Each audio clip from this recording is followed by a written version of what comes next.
Hello guys, welcome to Our Lady of Fatima in Portugal, and this is the inside of the Basilica. So dito po nakahimlay si Lucia Santos at saka yung dalawang magkapatid, si Francisco at saka si Jacinta Marto.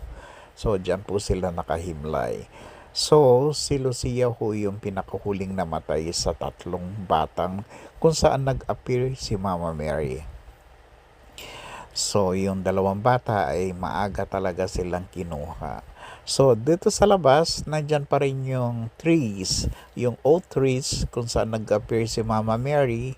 So, ugat na lang po yung nandoon. Pero, hindi na pwedeng lapitan or mahawakan yung puno kasi nga yung mga bumibisita ay kumukuha ng mga dahon at saka yung ano. So, para maprotektahan, ayan po yung sa likod ko, yun yung pong trees kung saan nag-appear si Mama Mary.